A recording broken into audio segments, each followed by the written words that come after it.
Eva Rock, qu'est-ce qu'on regarde à la télé pour oublier ces mauvaises nouvelles? Et je vous propose de regarder un sujet d'envoyé spécial sur France 2 à 21h ce soir qui s'appelle le prix d'innocence. Chaque année en France, il y a 500 personnes qui viennent au palais de justice de Paris. Alors pas pour un procès, mais pour demander réparation. Ils ont été innocentés par la justice, ils ont parfois passé de longs mois en prison et ils exigent une indemnisation. Et pour la première fois, des caméras ont été autorisées à filmer ces auditions si particulières. Alors les témoignages sont bouleversants, comme celui de cet homme d'origine néerlandaise. Écoutez bien, 721 jours d'incarcération, sans la moindre visite, sans pouvoir s'exprimer puisqu'il ne parle pas français. Et aujourd'hui, il est victime de ce qu'on appelle un choc carcéral. Je suis comme un zombie dans la rue, alors que j'étais un garçon normal.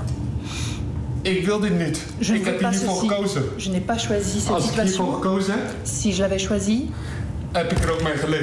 j'ai vécu avec elle. Je ne peux pas vivre avec celle-ci, avec cette situation.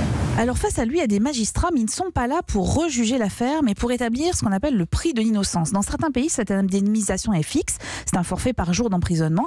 En France, l'indemnisation est faite au cas par cas en fonction des dommages. Ce monsieur, par exemple, a reçu 60 000 €, soit dans la moyenne de ce qui est attribué, environ 83 € par jour d'emprisonnement, de détention.